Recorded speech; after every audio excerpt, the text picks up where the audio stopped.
MDH का शाही पनीर मसाला, पनीर को क्या मस्त बना डाला।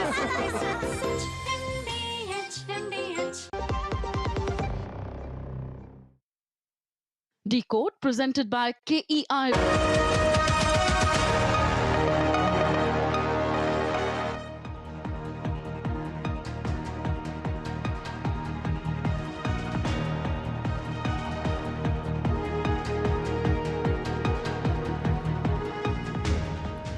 नमस्कार, मैं हूं सुधीर चौधरी और डिकोड में आपका स्वागत है। तो आइए आज की खबरों को आपके लिए डिकोड करते हैं। आज हम सबसे पहले एक आतंकी यूनिवर्सिटी को डिकोड करेंगे और उसका नाम है अल फला यूनिवर्सिटी। इस प्राइवेट यूनिवर्सिटी के मालिक को गिरफ्तार कर लिया गया है और अब जांच में पता चला है कि इस यूनिवर्सिटी की मान्यता के बहुत सारे दस्तावेज नकली थे। आज एक नई बात यह पता चली कि लाल किले पर ब्लास्ट करने वाला आतंकवादी डॉक्टर उमर उन नबी हमला करने की बहुत जल्दबाजी में था और वो चाहता था कि लंबा इंतजार न करके ये हमला फटाफट कर दिया जाए। आज बहुत सारे नए डिटेल्स इस हमले के बारे में पता चले हैं, इस डॉक्टर के बारे में पता चले हैं, जिन्हें जानकर आप हैरान रह जाएंगे। इसके बाद आपको खतरनाक अपराधी लॉरेंस बिश्नोई के छोटे भाई अनमोल बिश्नोई के बारे में बताएंगे, जिसे आज अमेरिका से दिल्ली लाया गया है। 25 साल के अनमोल बिश्नोई पर 30 से ज्यादा आपराधिक मामले दर्ज हैं। उस पर सिद्धू मूसेवाला और एनसीपी नेता बाबा सिद्दीकी की हत्या का भी आरोप है। और आज हम उस विचार को भी डिकोड करेंगे जिसके तहत हमारे देश में खतरनाक अपराधियों का महिमा मंडन करके उन्हें हीरो बना दिया जाता है और लॉरेंस बिश्नोई जैसे अपराधी भी उन्हीं में से एक हैं। इनकी रील्स बनाई जाती हैं, इनके ऊपर इंस्टाग्राम पर पोस्ट किए जाते हैं, वीडियोस बनाए जाते हैं और फिर थोड़े दिन के बाद ये अपराधी एक हीरो जैसे दिखने लगते हैं। और आखिर में आपको अमेरिका के राष्ट्रपति डोनाल्ड ट्रंप और सऊदी अरब के क्राउन प्रिंस मोहम्मद बिन सलमान की मीटिंग दिखाएंगे, जिसकी चर्चा पूरी दुनिया में हो रही है। इस मीटिंग के बाद एक शानदार पार्टी भी रखी गई थी व्हाइट हाउस में, जिसमें दुनिया के सबसे अमीर उद्योगपति शामिल हुए और इस पार्टी के दौरान उस कमरे में मौजूद लोगों का जो नेटवर्थ था वो था लगभग 80 लाख करोड़ रुपए। लेकिन सबसे पहले लाल किले पर हुए हमले की बात करते हैं।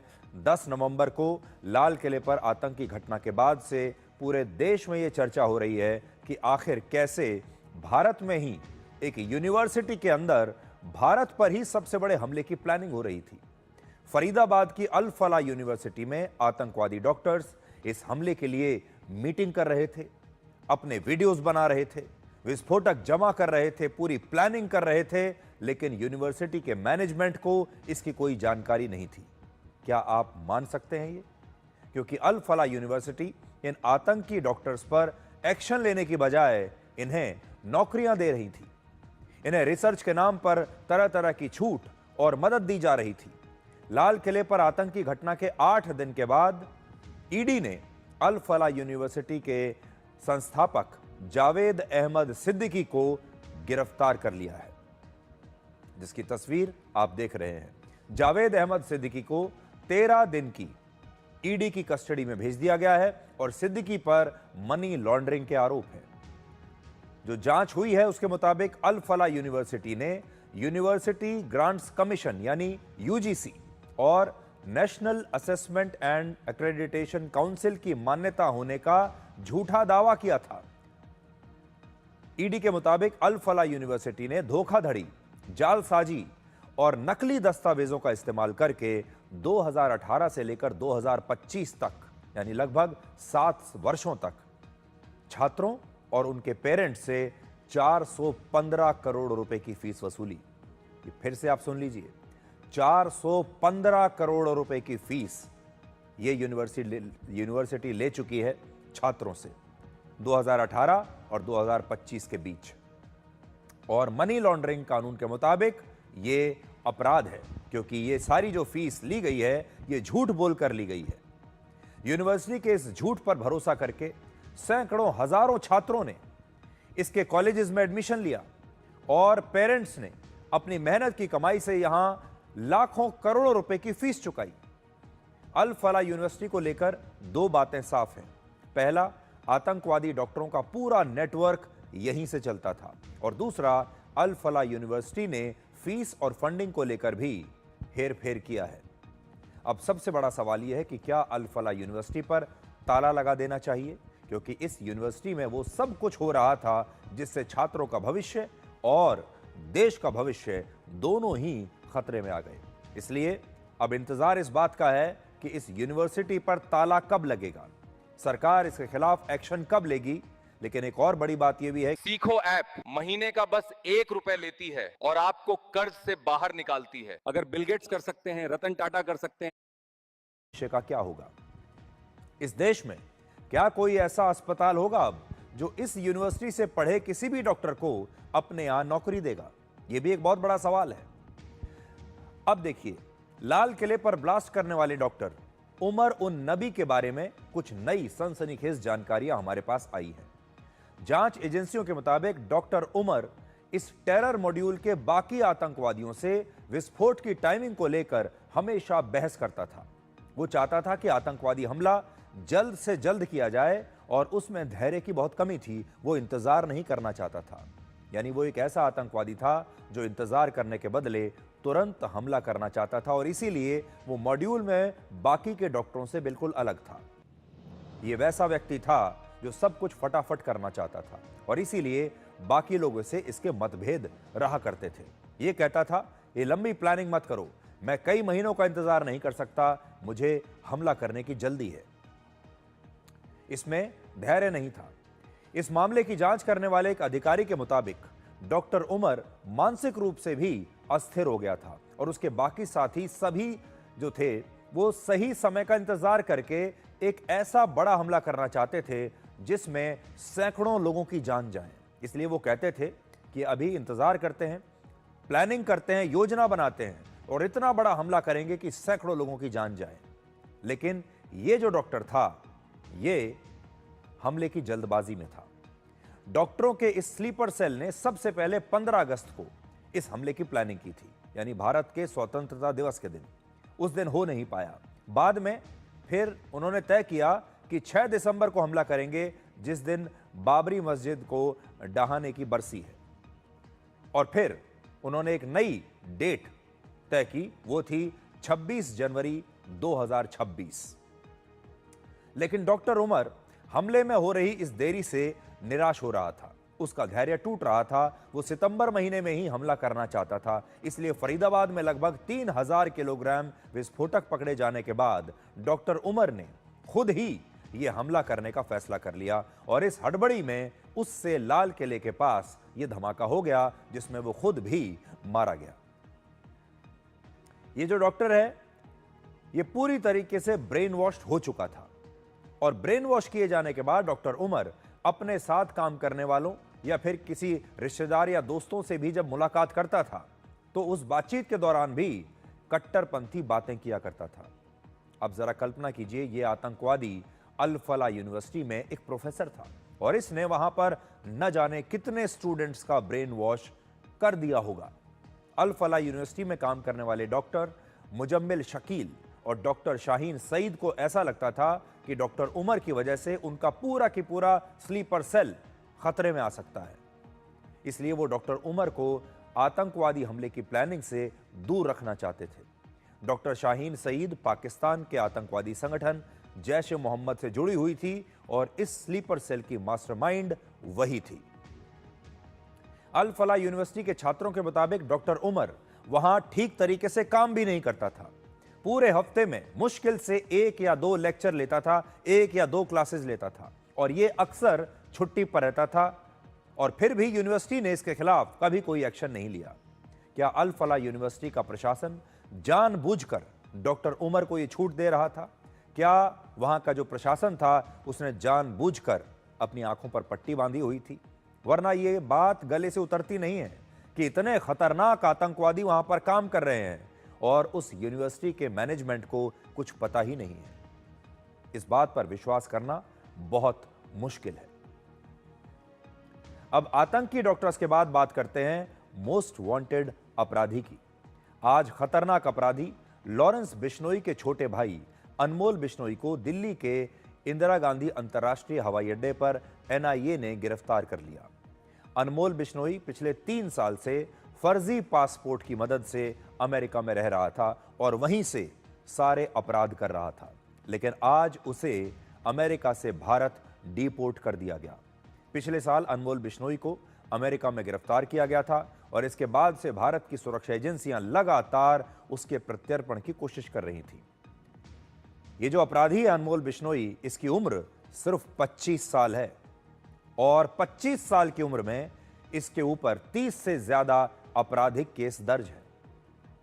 अनमोल बिश्नोई एक और खतरनाक अपराधी लॉरेंस बिश्नोई का सगा छोटा भाई है और लॉरेंस बिश्नोई इस समय गुजरात की साबरमती जेल में बंद है। ये भी जरा देखिए, 2 सगे भाई हैं और दोनों ही कितने खतरनाक अपराधी। इनके माता पिता के बारे में सोचिए, वो आज क्या सोचते होंगे कि क्या किस्मत लेकर आए हैं वो, कि उनकी किस्मत कितनी खराब है कि एक बेटा जेल में बंद है और दूसरा बेटा जो छोटा बेटा है वो भी इतना खतरनाक अपराधी निकला। अनमोल बिश्नोई पर सिद्धू मूसेवाला और एनसीपी नेता बाबा सिद्दीकी की हत्या करवाने का आरोप है और पुलिस के मुताबिक पिछले साल मुंबई में सलमान खान के घर के बाहर हुई फायरिंग की साजिश में भी यही 25 साल का लड़का शामिल था। अनमोल बिश्नोई पर बब्बर खालसा जैसे आतंकवादी संगठनों के साथ भी काम करने का आरोप है और अनमोल बिश्नोई मई 2022 में भारत से भानु प्रताप के नाम से एक फर्जी पासपोर्ट बनवाकर अमेरिका भाग गया था। 2022 में ही फर्जी दस्तावेजों के आरोप में अनमोल बिश्नोई के खिलाफ अमेरिका ने एक रेड कॉर्नर नोटिस जारी किया था और करीब 2 साल तक अमेरिका में अवैध रूप से रहने के बाद पिछले साल नवंबर में अनमोल बिश्नोई को अमेरिका में गिरफ्तार किया गया। इसके बाद इसने अमेरिका में रहने के लिए कोर्ट का पूरा सहारा लिया, कानूनी दांवपेच लगाए और यह मामला करीब 1 साल तक ऐसे ही अदालत में खिंचता चला गया।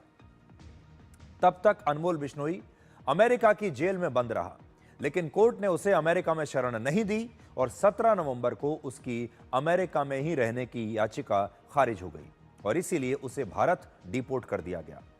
यह तो भारत आना नहीं चाहता था, इसने सारे दांव पेच लगाए, अदालत तक गया और कहा कि मुझे यहीं शरण दे दी जाए। आज अनमोल बिश्नोई को 11 दिनों की एनआईए की कस्टडी में भेज दिया गया है और एनआईए के मुताबिक अनमोल बिश्नोई बब्बर खालसा इंटरनेशनल खालिस्तानी गैंग का सदस्य है और वो टेरर गैंगस्टर सिंडिकेट के लिए भी काम करता है। एनआईए ने ये दलील दी है कि ये बीकेआई गैंगस्टर सिंडिकेट का बहुत इंपॉर्टेंट मेंबर है, उसको रन करने में इसका काफी इंपॉर्टेंट रोल रहा है। ये फाइनेंसेस लोगों को बाहर भगाने में, लोगों के ऊपर फॉल्स आइडेंटिटीज देने में इनका क्या रोल रहा है, सोशल मीडिया के कौन कौन से हैंडल ये लोग चला रहे हैं, उसका हमें इन्वेस्टिगेशन करना है और बहुत सारी बातें पता है। खालिस्तानी कनेक्शन को लेकर भी बता दीजिए। खालिस्तानी कनेक्शन को लेकर भी हम इनकी जांच करेंगे।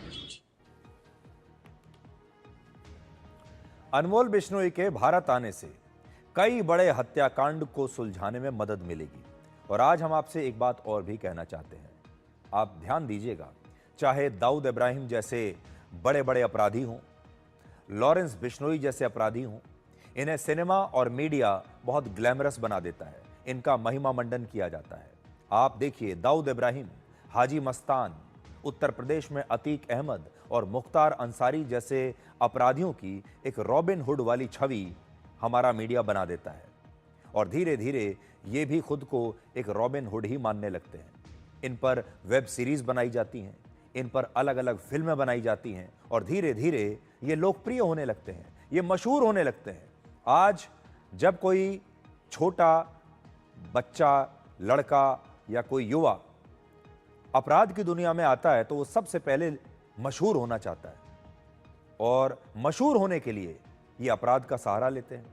जानबूझकर लोगों को बताते हैं कि इन्होंने ये अपराध किया है ताकि इनका एक डर चारों तरफ फैले, क्योंकि इनके धंधे में डर बहुत जरूरी है। और आजकल अनमोल बिश्नोई और इसका भाई लॉरेंस बिश्नोई भी अपने आप को रॉबिन हुड ही मानने लगे हैं।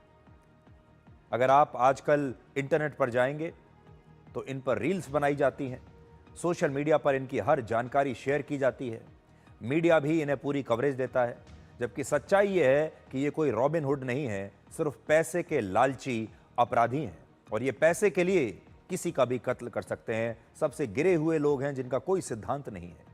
इसलिए आज हम अपने देश के युवाओं को यह बताना चाहते हैं कि हो सकता है कि आपको इंस्टाग्राम पर सोशल मीडिया पर इस तरह के अपराधियों के बारे में अक्सर रील्स देखने को मिलती होंगी, वीडियोस देखने को मिलते होंगे और ये सारे लोग अपना लाइफस्टाइल दुनिया को दिखाते हैं। आज आपने ये भी देखा होगा, दुनिया के जो बड़े बड़े अपराधी हैं वो सोशल मीडिया पर आकर अपना लाइफस्टाइल दिखाना चाहते हैं, अपनी एक छवि बनाना चाहते हैं कि वो एक बहुत मजबूत व्यक्तित्व है।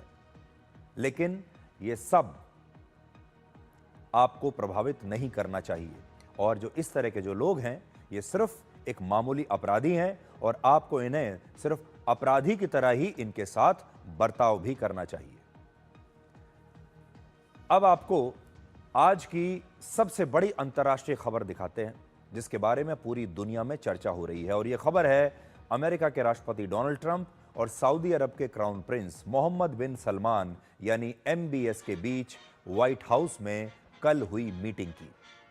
MBS वर्ष 2018 के बाद पहली बार अमेरिका आए हैं और डोनाल्ड ट्रंप ने व्हाइट हाउस में उनका शानदार स्वागत किया। डोनाल्ड ट्रंप खुद व्हाइट हाउस के बाहर खड़े होकर MBS का इंतजार कर रहे थे। व्हाइट हाउस में जब MBS की कार एंटर की तो कार के सामने अमेरिकी सैनिकों का एक घुड़सवार दस्ता चल रहा था और इस दौरान अमेरिकन मरीन बैंड परफॉर्म कर रहा था और ठीक उसी समय आसमान में अमेरिका के 6 F-35 फाइटर जेट्स ने MBS के सम्मान में फ्लाई पास्ट किया। ये दुनिया के सबसे आधुनिक लड़ाकू विमानों में से एक हैं और अमेरिका अब सऊदी अरब को यही विमान बेच रहा है।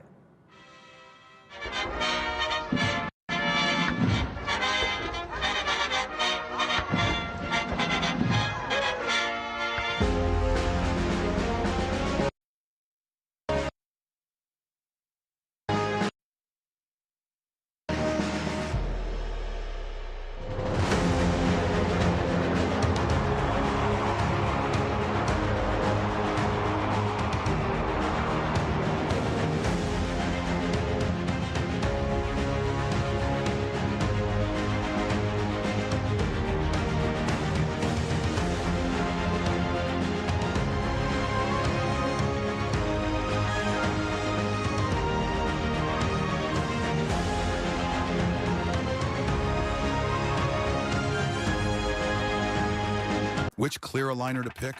Material test, force test, bend test, comfort test, trust. Choose Invisalign. कहते हैं कि इस मीटिंग में क्या क्या हुआ।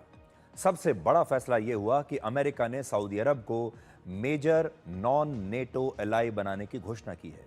मतलब अमेरिका का एक ऐसा सहयोगी देश जो नेटो देशों से बाहर का है लेकिन उतना ही करीबी सहयोगी है।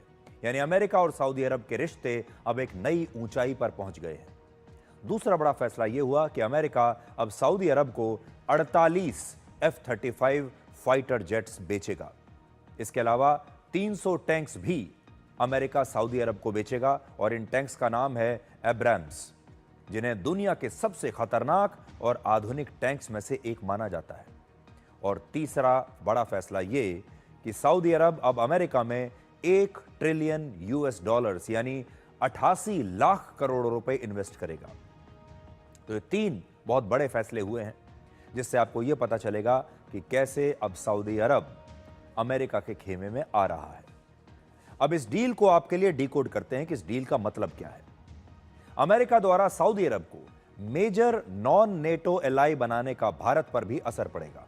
सऊदी अरब ने हाल ही में पाकिस्तान के साथ भी एक नेटो जैसा रक्षा समझौता किया है जिसके तहत अगर कोई देश पाकिस्तान या सऊदी अरब पर हमला करता है तो ये दोनों ही देश उसे अपने ऊपर हमला मानेंगे। और अब वही सऊदी अरब अमेरिका के साथ भी इतना बड़ा रक्षा समझौता कर रहा है। तो इसलिए ये 2 बड़े रक्षा समझौते उन्होंने किए हैं, एक अमेरिका के साथ, अब वो अमेरिका का सहयोगी देश बन गया है, और दूसरा पाकिस्तान के साथ। यानी सऊदी अरब अब अमेरिका का भी पार्टनर है और पाकिस्तान का भी। हालांकि भारत और सऊदी अरब के जो रिश्ते हैं वो बहुत अच्छे हैं, लेकिन ये नई पार्टनरशिप भारत को असहज कर सकती है।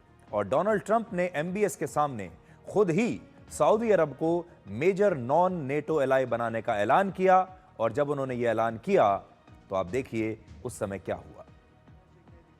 Tonight, I'm pleased to announce that we're taking our military cooperation to even greater heights by formally designating Saudi Arabia as a major non-NATO ally, which is something that is very important to them. And I'm just telling you now for the first time because I wanted to keep a little secret for tonight. तो ये बहुत बड़ा ऐलान है America की तरफ से कि अब सऊदी अरब भी उनका सहयोगी देश बन गया है और दोनों के बीच में यह रक्षा समझौता हुआ है। अमेरिका ने अपने F-35 फाइटर जेट्स खाड़ी देशों में अभी तक सिर्फ एक देश को दिए थे और उस देश का नाम है इजराइल। इजराइल के अलावा किसी को नहीं दिए और इसकी वजह से इस क्षेत्र में इजराइल की एयरफोर्स सबसे ज्यादा ताकतवर बन जाती है क्योंकि उसके पास F-35 हैं और उस क्षेत्र में और किसी के पास F-35 फाइटर जेट्स नहीं हैं। लेकिन अब इजराइल के ही एक प्रतिद्वंदी देश सऊदी अरब को भी F-35 फाइटर जेट्स मिल जाएंगे, जिससे ये जो पावर इक्वेशन है इसमें बहुत हद तक बदलाव आ जाएगा। दिलचस्प बात यह है कि अमेरिका ने इजराइल को 45 F-35 फाइटर जेट्स दिए थे और सऊदी अरब इससे 3 ज्यादा 48 F-35 फाइटर जेट्स खरीद रहा है और जब इनकी डिलीवरी हो जाएगी तो फिर उसके पास 48 F-35 जेट्स होंगे। हालांकि इजराइल को अमेरिका से अभी 30 और F-35 फाइटर जेट्स मिलने वाले हैं और तब इजराइल के पास कुल मिलाकर 75 F-35 फाइटर जेट्स हो जाएंगे। यानी जब ये पूरी डिलीवरी हो जाएगी तब उसके पास सऊदी अरब से ज्यादा F-35 होंगे। यहां एक चिंताजनक बात यह भी है कि सऊदी अरब चीन के भी बहुत करीब है और अमेरिका में इस बात की आशंका जताई जा रही है कि अगर F-35 सऊदी अरब के पास पहुंचा तो इसकी टेक्नोलॉजी चीन तक भी पहुंच जाएगी और बहुत जल्द चीन इसकी काट निकाल लेगा। यानी ये टेक्नोलॉजी लीक होकर चीन तक जा सकती है, जो अमेरिका कभी नहीं चाहेगा। एक और जानकारी यह भी है कि इससे पहले कतर और यूएई भी अमेरिका से F-35 फाइटर जेट्स को खरीदना चाहते थे, लेकिन तब इजराइल ने अमेरिका पर दबाव डालकर इस डील को होने नहीं दिया। इजराइल लगातार ये कहता रहा कि इस पूरे क्षेत्र में आप किसी और को F-35 नहीं दे सकते, सिर्फ हमें ये मिलना चाहिए। इजराइल ये बिल्कुल नहीं चाहता कि उस क्षेत्र में और किसी भी देश के पास F-35 पहुंचे, लेकिन अब सऊदी अरब के पास पहुंच रहे हैं। असल में इजराइल ने यह शर्त रखी थी कि यह डील तभी होनी चाहिए जब सऊदी अरब इजराइल को मान्यता दे दे। हालांकि अमेरिका ने उससे पहले ही इस डील को मंजूरी दे दी है, लेकिन हो सकता है कि सऊदी अरब ने अनौपचारिक रूप से इस शर्त को मान लिया हो और अगर सऊदी अरब ने इजराइल को मान्यता दे दी तो यह इजराइल के लिए एक बहुत बड़ी कूटनीतिक जीत होगी, क्योंकि जब मुसलमानों का सबसे प्रभावशाली देश ही इजराइल को मान्यता दे देगा तो बाकी के मुस्लिम देश भी इजराइल को आगे चलकर मान्यता देने पर मजबूर हो सकते हैं। यूएई, बहरीन और मोरक्को जैसे मुस्लिम देश पहले ही इजराइल को मान्यता दे चुके हैं और सऊदी अरब द्वारा अमेरिका में 88 लाख करोड़ रुपए का निवेश करने का मतलब यह है कि सऊदी अरब अब एक बार फिर से खुलकर अमेरिका के खेमे में, अमेरिका के पाले में आ चुका है, जो डोनाल्ड ट्रंप शुरू से चाहते थे।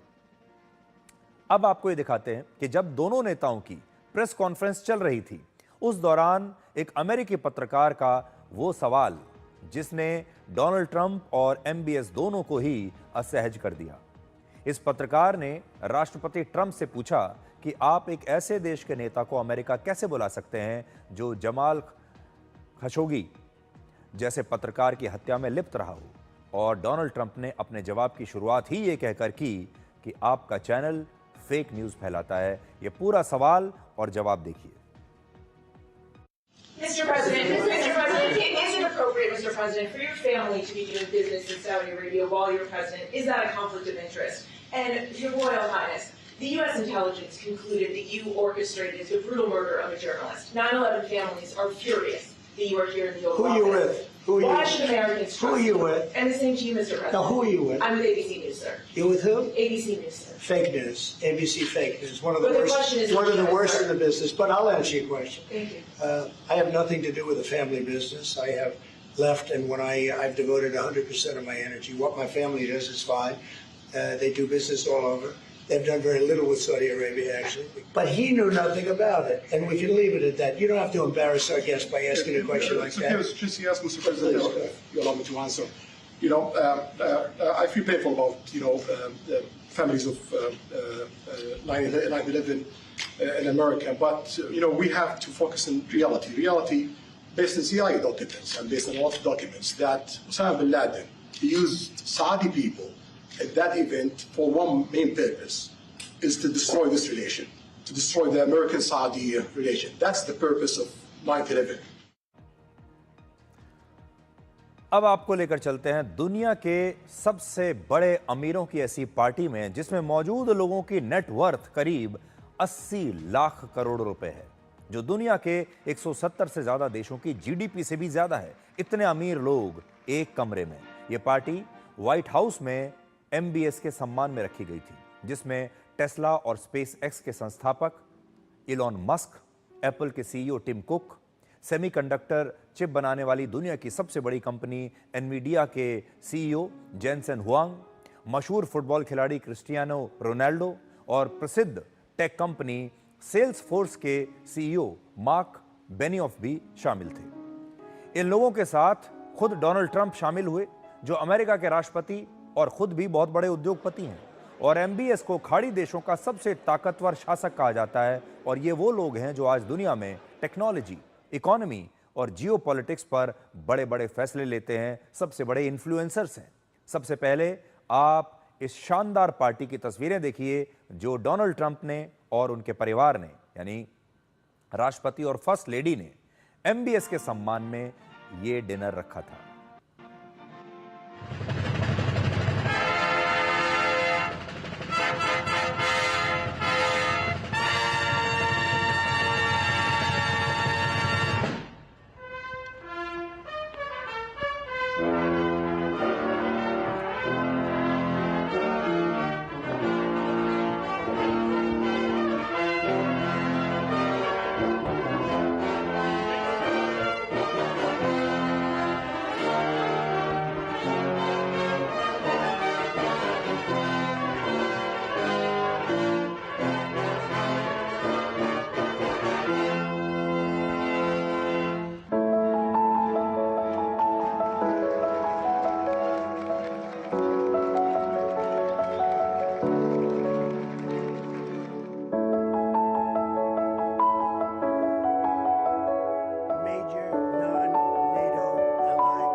अब आपको इस पार्टी की दो खास बातें बताते हैं। पहला, इस पार्टी में इलॉन मस्क को भी बुलाया गया था और ट्रंप और इलॉन मस्क की मुलाकात हल्के फुल्के और बड़े दोस्ताना माहौल में हुई। यहाँ आप देख सकते हैं इलॉन मस्क खड़े हुए हैं, तालियां बजा रहे हैं डोनाल्ड ट्रंप के लिए, और डोनाल्ड ट्रंप जब आए तो उन्होंने इलॉन मस्क के साथ कुछ हल्का फुल्का मजाक भी किया। इसका मतलब है कि ट्रंप और मस्क अब कुछ समय के लिए पुरानी बातें भूलकर आगे बढ़ने की कोशिश कर रहे हैं। दोनों के बीच में बड़े मतभेद हो गए थे शुरू में, लेकिन अब लगता है कि वापस दोस्ती हो रही है। और दूसरी बात, यहाँ पुर्तगाल के मशहूर फुटबॉल खिलाड़ी क्रिस्टियानो रोनाल्डो पहुंचे, जो आजकल सऊदी अरब के ही एक क्लब के लिए खेलते हैं। और इस पार्टी में ट्रंप ने कहा कि उनका बेटा बैरन ट्रंप रोनाल्डो का बहुत बड़ा फैन है। You know, my son is a big fan of Ronaldo, wherever Ronaldo is here. Ronaldo.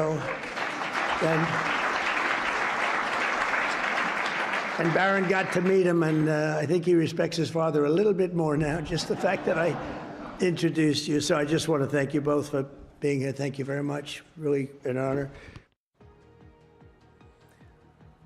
तो डोनाल्ड ट्रंप कहने को तो अमेरिका के राष्ट्रपति हैं और दुनिया के सबसे शक्तिशाली व्यक्ति। How are you? I am fine. I am going to ask some sentences in Hindi and you have to translate those in English. Are you ready? Yes sir. मैं जा रहा हूँ। I am going. मैं जाऊँगा। I will go. मैं जा सकता हूँ। I can go. क्या आप जा रहे हो? Are you going? मैं पढ़ा रहा हूँ। I am teaching. क्या आप पढ़ा रहे हो? Are you teaching? मैं नहीं पढ़ा रहा हूँ। I am not teaching. क्योंकि Because मैं सो रहा हूँ। I am sleeping. मैं मोबाइल चला रहा हूँ। I am using my mobile. तुम्हारी इंग्लिश तो बहुत अच्छी है। Thank you sir. तुमने इंग्लिश बोलना कहाँ से सीखा? सर वो मैंने इंग्लिश सीखो ऐप से सीखा। इंग्लिश सीखो ऐप? यस सर, इंग्लिश सीखो ऐप पे ना सिर्फ और सिर्फ इंग्लिश बोलना सिखाया जाता है और इंग्लिश सीखो एक्सपर्ट इतने अच्छे से सिखाते हैं कि इंग्लिश सीखना बच्चों का खेल लगता है। नाइस, ये फिर हमारे सारे स्टूडेंट्स को यूज करना चाहिए। हाँ सर, वैसे भी आजकल सारे बच्चे इंस्टाग्राम पे बहुत टाइम वेस्ट करते हैं, पर मैं नहीं करता। मैं तो वो टाइम इंग्लिश सीखो ऐप को देता हूँ and my English is getting better and better every day. Fantastic, फिर तो सारे बच्चों को इंग्लिश सीखो ऐप डाउनलोड कर लेनी चाहिए। इंस्टॉल नाउ पे क्लिक करो और इंग्लिश सीखो ऐप डाउनलोड करो। 7 जिसे आज रशिया ने भारत को ऑफर किया है।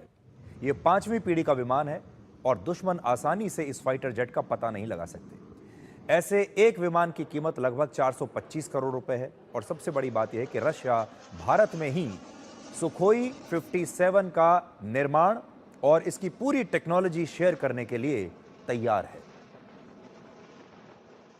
The Russian side, represented by Rosoboronexport and USC, is offering to India supply of Su-57E fighter produced in Russia, with subsequent organization of production of the aircraft in India and technology transfer. Hence, we are offering technological learning of fifth generation technologies, including engines, optics, AESA radar, AI elements, low signature technologies, and modern air weapons. In addition, the Russian side is offering to India joint development of a two-seat modification of the Su-57E or FGFA. तो ये एक बहुत बड़ा ऐलान है जो Russia ने किया है और रशिया अब ये कह रहा है कि वो Su-57 विमान का पूरा प्रोडक्शन भारत में करने के लिए तैयार है और साथ ही इस विमान की जो पूरी टेक्नोलॉजी है वो भारत को देने के लिए तैयार है, ताकि भारत के पास टेक्नोलॉजी भी आ जाएगी और भारत इसे अपने ही देश में इसका निर्माण भी कर पाएगा। ये एक बहुत बड़ा फैसला है और इस फैसले के बाद भारत F-35 का मुकाबला कर सकता है। भारत इससे पहले रशिया के साथ मिलकर MiG-21 और सुखोई 30 MKI फाइटर जेट्स बना चुका है। अगर ये नई डील होती है तो भारत की जिस फैक्ट्री में सुखोई 30 विमान बन रहे हैं वहीं पर सुखोई 57 का निर्माण अगले 1 साल में शुरू हो सकता है। इस समय भारत खुद भी अपना एक 5वीं पीढ़ी का विमान बनाने की कोशिश कर रहा है जिसका नाम है एडवांस्ड मीडियम कॉम्बैट एयरक्राफ्ट यानी एमका, और इसकी पहली उड़ान 2028 तक संभव हो सकती है और 2034 तक इसे हमारी वायुसेना में शामिल करने का लक्ष्य है। अमेरिका के राष्ट्रपति ट्रंप अपना F-35 फाइटर जेट भारत को बेचना चाहते हैं, यानी भारत को 5वीं पीढ़ी का लड़ाकू विमान बेचने के लिए अमेरिका और रशिया दोनों के बीच एक प्रतियोगिता चल रही है और आज हम इन दोनों फाइटर जेट्स की ताकत की क्षमता को आपके लिए संक्षिप्त में डिकोड करते हैं। देखिए भारत के लिए क्या बेहतर होगा। F-35 और सुखोई 57 ये दोनों फाइटर जेट्स अपने आप को 5वीं पीढ़ी का एयरक्राफ्ट कहते हैं और भारत को भी इस समय 5th जनरेशन फाइटर जेट चाहिए। F-35 विमान की कीमत करीब 1000 करोड़ रुपए है और सुखोई 57 की कीमत लगभग 425 करोड़ रुपए है, यानी F-35 से कहीं ज्यादा कम, आधे से भी कम, 40% जो है उसकी कीमत है F-35 के मुकाबले। F-35 इस समय अमेरिका सहित 20 देश इस्तेमाल कर रहे हैं, जबकि सुखोई 57 रशिया के अलावा सिर्फ अल्जीरिया के पास है। F-35 रेडार को चकमा देने में सुखोई 57 से कुछ आगे माना जाता है। F-35 में सिर्फ एक ही इंजन है, जबकि सुखोई 57 में 2 इंजन है। सिंगल इंजन वाले F-35 की टॉप स्पीड करीब 1900 किलोमीटर प्रति घंटा है, जबकि सुखोई 57 की जो स्पीड है वो है 2200 किलोमीटर प्रति घंटा। F-35 को अमेरिका किसी दूसरे देश में बनाने की इजाजत कभी नहीं देगा, टेक्नोलॉजी ट्रांसफर कभी नहीं करेगा, जबकि रशिया भारत में ही सुखोई 57 का निर्माण और इसकी पूरी टेक्नोलॉजी शेयर करने के लिए तैयार है। अब देखिए, अमेरिकी संसद की एक नई रिपोर्ट आई है जिसमें 2 बहुत बड़ी बातें कही गई हैं। पहली बात, चीन ने ऑपरेशन सिंदूर के दौरान अपने हथियारों का परीक्षण किया और फिर रफाल फाइटर जेट के खिलाफ एक दुष्प्रचार किया ताकि रफाल की बिक्री को नुकसान हो, और ऐसा करके चीन ने अपने J-35 लड़ाकू विमान की मार्केटिंग करने की कोशिश की। इसका मतलब आप समझते हैं? इसका मतलब यह है कि चीन के ऊपर जो वो हथियार लगातार बना रहा है, उनके ऊपर सबसे बड़ा सवाल ये उठता था कि चीन ने हथियार तो बड़े अच्छे अच्छे बना लिए, बड़े बड़े हथियार बना लिए, लेकिन किसी भी युद्ध में इन हथियारों की टेस्टिंग कभी नहीं हुई। तो कोई भी जो खरीदार था वो यही कहता था कि जब आपके हथियार, आप कहते तो हैं बहुत अच्छे हैं, लेकिन किसी भी युद्ध में इनकी टेस्टिंग नहीं हुई है। इसलिए जो भारत और पाकिस्तान का युद्ध हुआ, उसमें चीन ने अपने बहुत सारे हथियार पाकिस्तान को दिए ताकि युद्ध के मैदान में इन हथियारों की टेस्टिंग हो जाए। और फिर उसने एक दुष्प्रचार किया और यह बताया कि देखिए कैसे पाकिस्तान की सेना हमारे हथियारों का इस्तेमाल करके भारत से आगे निकल गई। उसने रफाल जो जेट था, फाइटर जेट जो भारतीय एयरफोर्स का है, उसके बारे में दुष्प्रचार किया और कहा कि रफाल भारत और पाकिस्तान युद्ध के दौरान फेल हो गया। और वहीं से यह थ्योरी आई कि भारत के कई रफाल नीचे गिरा दिए गए, मार दिए गए। और इसके वजह से जो चीन है वो अपने फाइटर जेट्स की मार्केटिंग कर रहा था। उसमें यह भी लिखा है कि चीन ने बहुत सारे नकली वीडियोस बनाए, AI जनरेटेड वीडियोस बनाए, जिसमें वो ये बता सके कि भारत के जो हथियार हैं और भारत का जो रफाल विमान है वो इस युद्ध में फेल हो गया, और कैसे हमारे फाइटर जेट्स और हमारे जो हथियार हैं वो इस युद्ध में सुपर हिट हो गए, ताकि चीन दूसरे देशों को भी अब अपने हथियार बेच सके। दूसरा, इस रिपोर्ट में यह लिखा है कि इस युद्ध में भारत के 3 विमान गिरे, जबकि अमेरिका के राष्ट्रपति डोनाल्ड ट्रंप ये कई बार कह चुके हैं कि इस युद्ध में 8 विमान नष्ट हुए। तो आज बड़ा सवाल यह है, पहला ये कि डोनाल्ड ट्रंप कहते हैं कि 8 विमान गिरे और यूएस कांग्रेस कहती है कि 3 गिरे। तो पहले तो ये तय कर लीजिए कि कौन सही है और कौन गलत। और दूसरा सवाल यह है कि मान लीजिए, अगर थोड़ी देर के लिए मान भी लेंगे कि भारत के 3 विमान गिरे भी, तो फिर जो बाकी के 5 फाइटर जेट हैं वो फिर किसके नष्ट हुए? यानी अमेरिका के सिस्टम में भी ऑपरेशन सिंदूर के दौरान हुए नुकसान को लेकर अलग अलग राय हैं, और अगर 3 भारत के विमान गिरे हैं तो जो 5 हैं बाकी के, वो तो जरूर पाकिस्तान के ही विमान रहे होंगे। ये भी आज अमेरिका की सरकार को, उनकी खुफिया एजेंसियों को, उनके रक्षा विभाग को सोचना होगा। तो आप देखिए कि अमेरिका के अंदर का जो सिस्टम है वही भारत और पाकिस्तान के युद्ध पर अलग अलग राय और अलग अलग आंकड़े पेश कर रहा है। लेकिन एक चीज उन्होंने भी पकड़ी, और वो ये कि कैसे भारत और पाकिस्तान के युद्ध में चीन का भी हाथ था, कैसे चीन अपने हथियारों की लाइव टेस्टिंग कर रहा था, और कैसे चीन ने गलत जानकारियों के साथ अपने हथियारों की मार्केटिंग करने के लिए भारत के हथियारों को यह दिखाया कि ये फेल हो गए। अब अपने देश में लौटते हैं।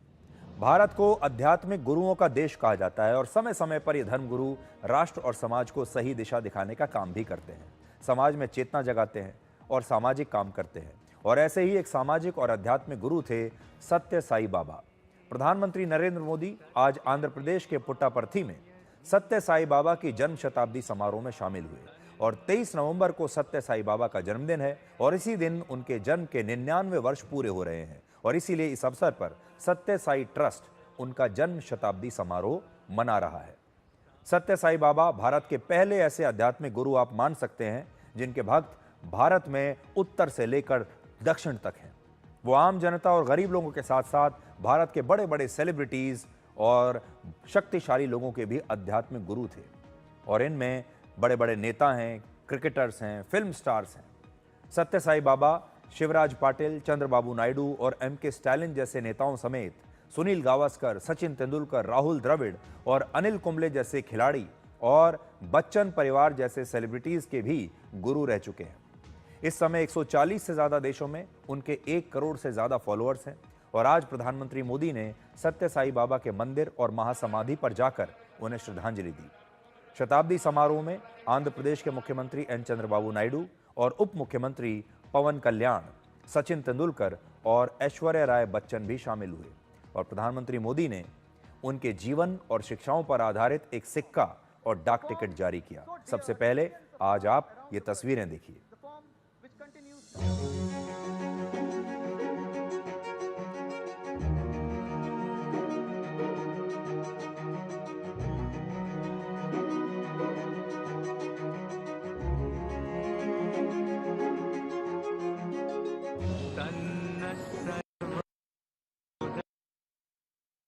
शिक्षा, उनका प्रेम, उनकी सेवा भावना आज भी करोड़ों लोगों का मार्गदर्शन कर रही है।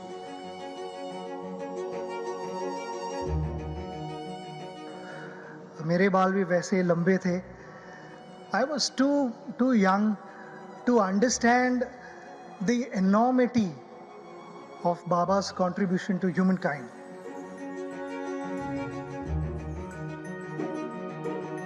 His presence, his principles, his teachings, guidance, and his compassion continue to reverberate in the hearts of millions worldwide.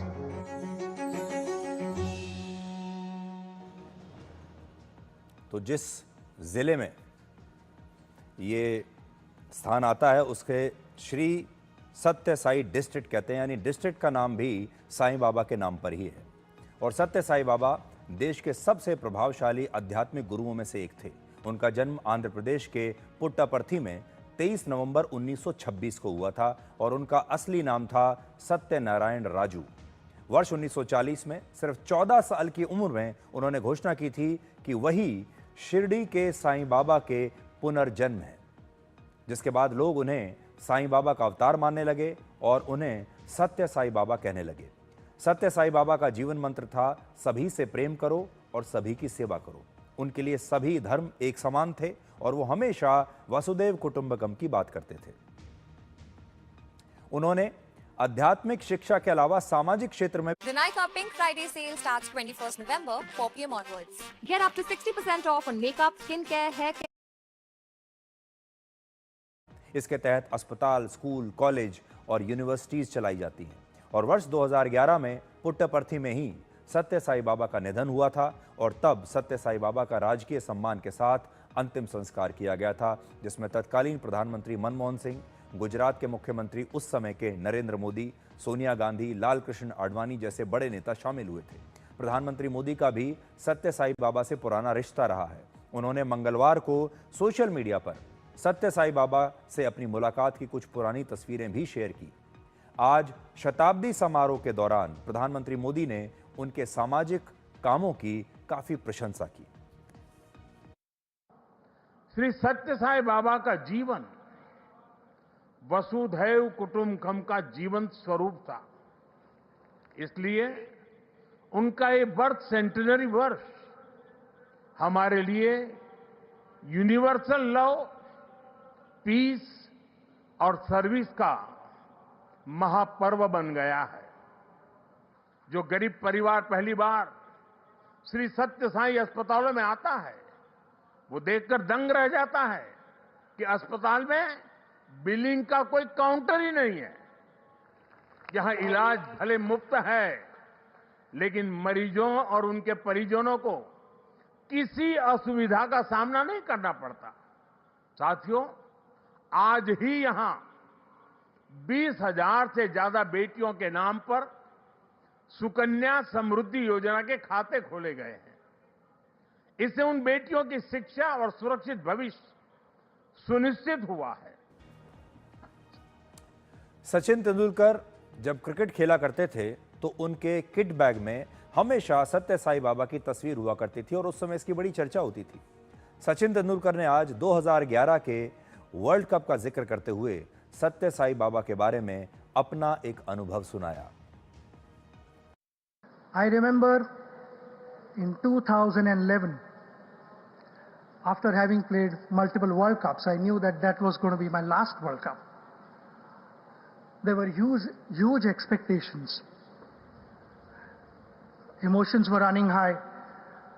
We were having a camp in Bengaluru, and I received a phone call saying that Baba has sent you his book.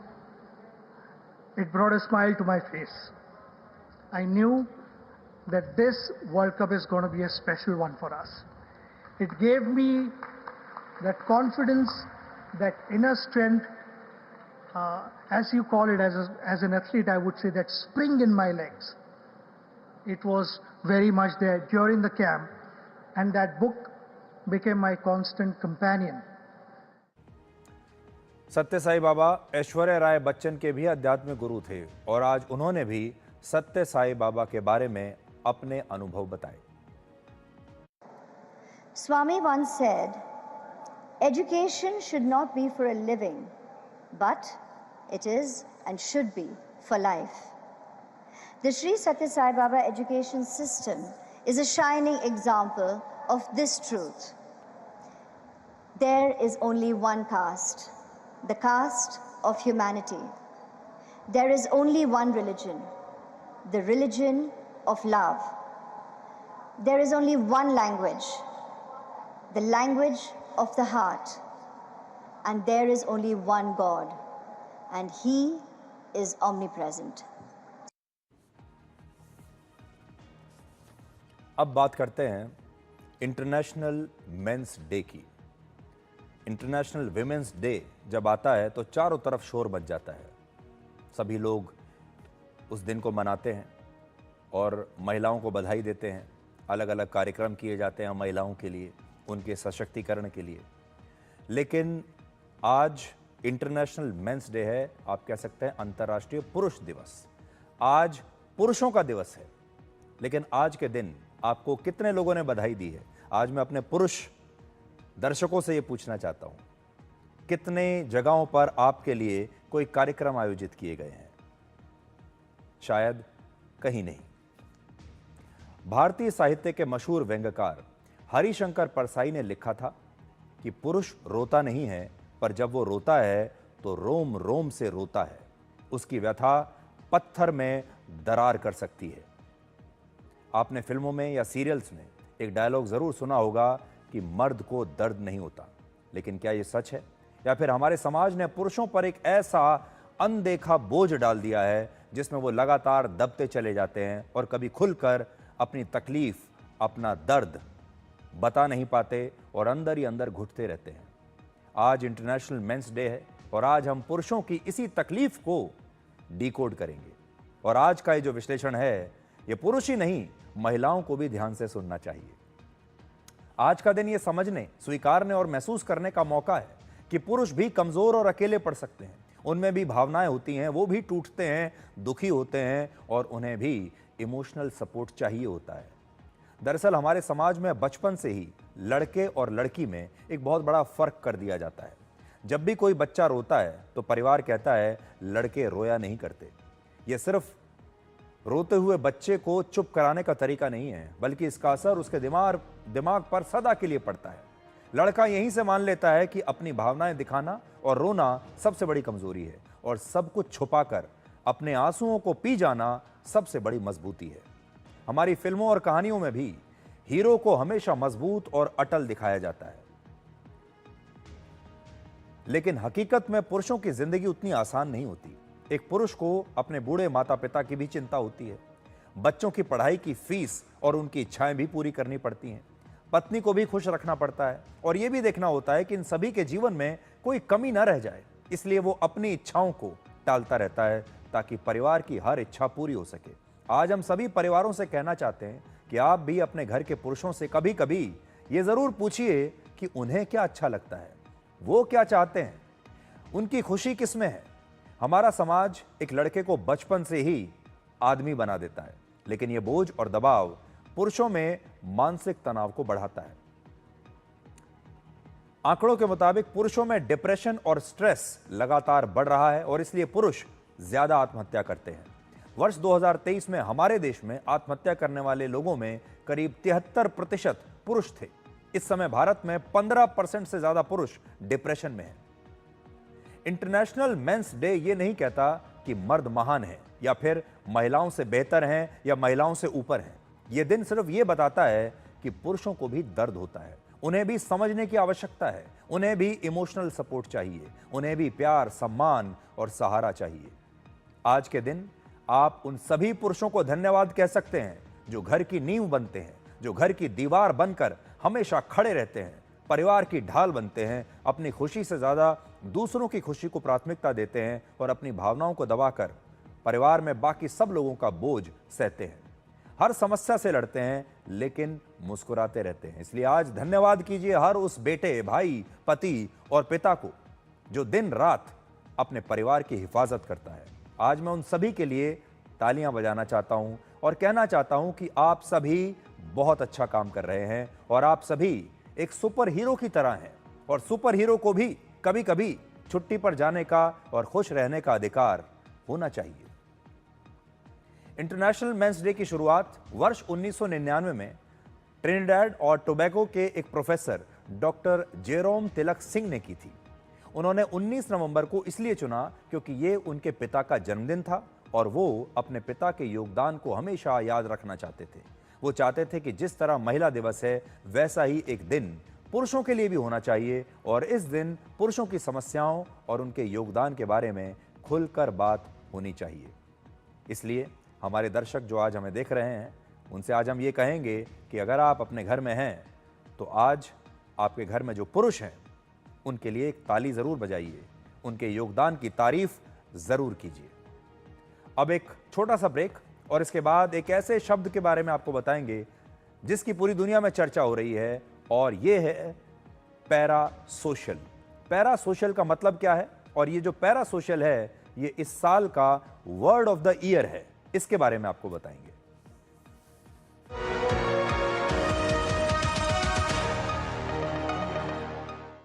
कौन है जो जोड़े देश को? विकसित भारत का विकसित भारत।